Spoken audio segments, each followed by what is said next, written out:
नमस्कार दोस्तों।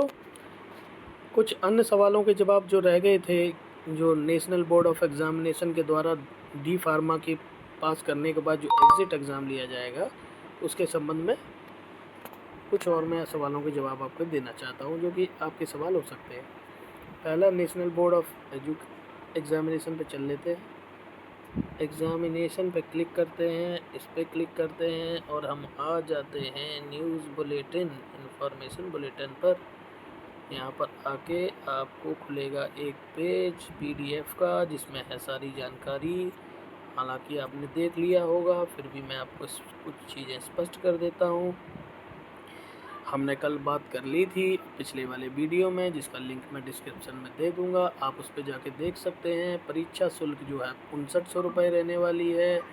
आपका जो एग्ज़ामिनेशन सेंटर है अक्रॉस इंडिया है, 3 दिन एग्ज़ाम होगा और लगातार तीनों दिन उसी सेंटर पे होगा जो आप चुनाव करेंगे। आपके हर शहर में एग्ज़ाम सेंटर बनाया गया है, लगभग हर बड़ा शहर उसमें दिया गया है। प्रवेश पत्र और परीक्षा चयन प्रक्रिया वो सब आपको इसमें मेंशन कर रखा है। डीपी परीक्षा केंद्र से लेकर ऑनलाइन डीपी आवेदन भरने के निर्देश से लेकर सावधानी नोटिस, प्रकटीकरण समझौता और अनुचित साधन को लेकर जो भी निर्देश है वो छात्रों के लिए जारी कर दिए गए हैं। संचार प्रोटोकॉल परिणाम से रिलेटेड निर्देश भी हैं। अब आ जाइए परीक्षा का कार्यक्रम जो ब्लूप्रिंट है, यानी कि सिलेबस, वो बहुत ज़रूरी है। वो हम कल भूल गए थे बात करना, तो इसमें आ जाइए पेज नंबर जो अनुक्रमणिका में दे रखा है वो है आपका 74 नंबर 74। तो आपको बताता चलूँ मैं कि 3 पेपर होंगे, तीनों डेढ़ घंटे के पेपर होंगे, 150 नंबर के होंगे, सॉरी 150 नंबर का एक पेपर होगा एक दिन में, और उसके लिए आपको मिलेगा 3 घंटा। अब उसमें भी क्या है, एक पेपर में 150 नंबर में 3 खंड बनाए गए हैं। एक खंड 1, खंड 2, खंड 3, पार्ट 1, पार्ट 2, पार्ट 3, जिसमें हर पार्ट के लिए आपको 1 घंटा मिलेगा और उस 1 घंटे से ज़्यादा आपको नहीं मिलेगा। 1 घंटे के बाद ऑटोमेटिक वो दूसरे खंड पे पार्ट पे आपको ला देगा, चाहे आपने पूरे क्वेश्चन कर पाए हो या नहीं। और अगर मान लीजिए आप बहुत पारंगत हैं किसी पार्ट ए में और आपने 25 मिनट में ही कर दिया और आपने नेक्स्ट बटन दबा दिया और फिर आपको कुछ देर बाद रियलाइज़ ये हुआ कि मुझे पीछे जाना है यार, वो क्वेश्चन मुझे लगता गलत हो गया, तो आप जा नहीं पाएंगे। You had to remain on that part 1 until for 1 hour if you want your dedicate your time on that page। फिर उसके बाद once you get to proceed for next part, you will not be able to redirect yourself into previous part।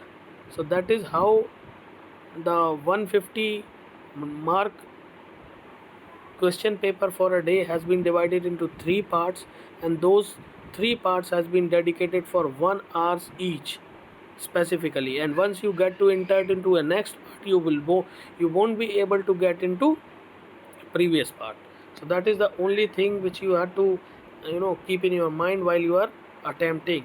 Don't go on next page until you finish it completely the previous one। सो आइए 74 number page पे चलते हैं, उनका देखते हैं क्या है। ये है 74 नंबर सिलेबस। सिलेबस से पहले हम आ जाते हैं इनका, ये जो इन्होंने दे रखा है ना कि कितना नंबर पे कितने नंबर का पेपर होगा। ये नहीं है, सिलेबस के बाद है, हाँ ये आ गया, देखिए 75-78 नंबर पेज पे। अब आइए ये देखिए जिसके बारे में मैं अभी बात कर रहा था कि फार्मा, इन्होंने 3 पार्ट बनाए हैं, 3 पेपर 1, 2, 3, जो कि लगातार 3 दिन में होंगे। ठीक है, अब इसमें भी इन्होंने ये सब्जेक्ट लिए हैं। पहले पेपर के सब्जेक्ट आप देख लीजिए, pharmaceutics, pharma law and ethics, community pharmacy and management और हॉस्पिटल एंड क्लिनिक फार्मेसी है। अब ये किस तरह डिवाइडेड है कि भाई 40 जो मार्क होंगे वो फार्मास्यूटिक्स को दिए गए weightage, 35 pharmacy law and ethics को, कम्युनिटी फार्मेसी को 40 और 35 हॉस्पिटल एंड क्लिनिक फार्मेसी को। अब किस तरह से ये 3 पार्ट डिवाइड करेंगे अभी ये स्पष्ट इन्होंने नहीं किया है। उसके लिए आपको एक मॉक टेस्ट इन्होंने बोला है 20 सितंबर के बाद लाइव हो जाएगा।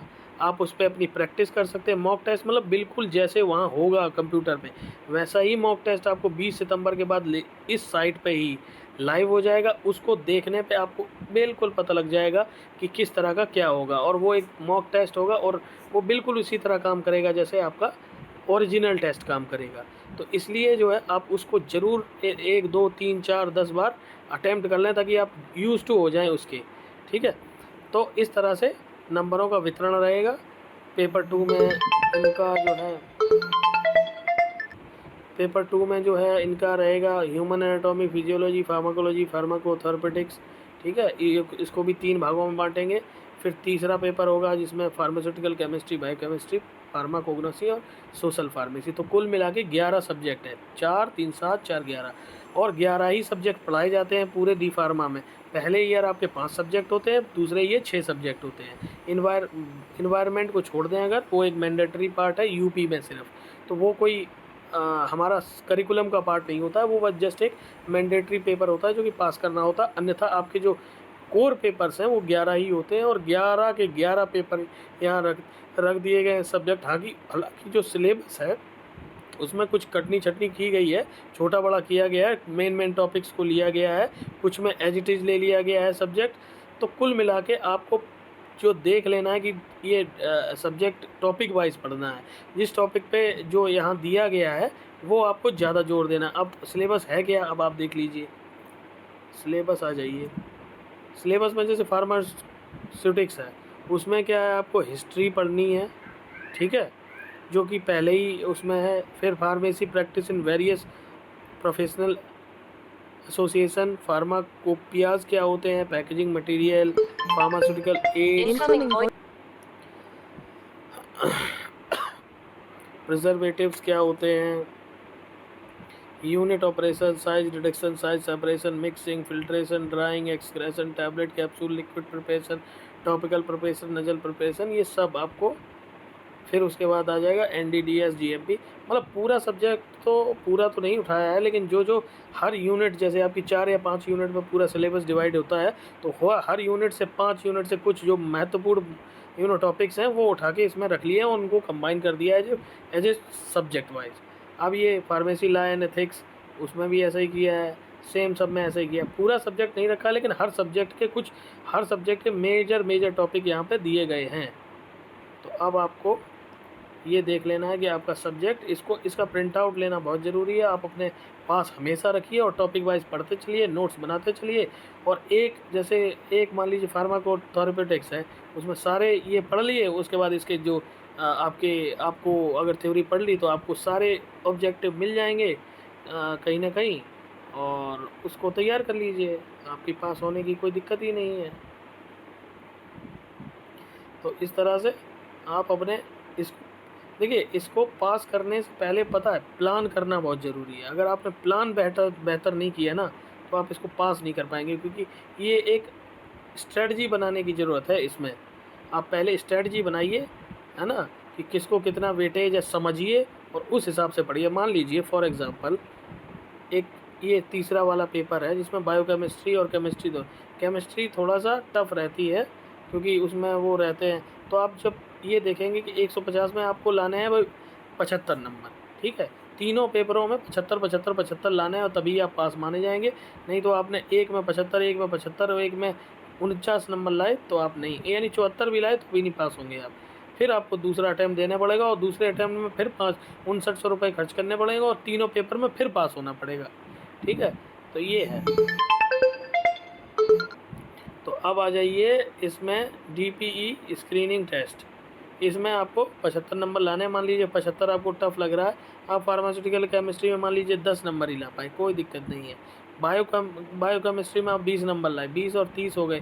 अब आपके लिए क्रूशियल हो जाता है कि फार्माकोग्नोसी और सोशल फार्मेसी में आप कम से कम 25 क्वेश्चन करें, क्योंकि वो 25 और वहाँ 30 यानी 80, और 5 का मार्जिन तो आपको हमेशा लेके चलना पड़ेगा। अगर 80 और नेगेटिव मार्किंग कोई है नहीं, कोई आप क्वेश्चन छोड़े ना, क्योंकि नेगेटिव मार्किंग का कोई स्कोप नहीं है, तो इसलिए सारे क्वेश्चन को अटैम्प्ट करें। 80 क्वेश्चन आपने अगर बना दिए बिल्कुल सही, तो आप ये मान के चलिए कि आप पास हो जाएंगे। ठीक है, उससे ज़्यादा ही आपको एम करना है 120 110, इससे कम नहीं, तभी आपका जो है पास होने की उम्मीद बहुत ज़्यादा रहेगी और आपका जो प्रयास है वो सफल हो जाएगा। और किसी चीज़ की अगर आपको कोई डाउट हो तो आप पूछ सकते हैं। धन्यवाद। वीडियो अच्छा लगे तो लाइक करें, सब्सक्राइब करें।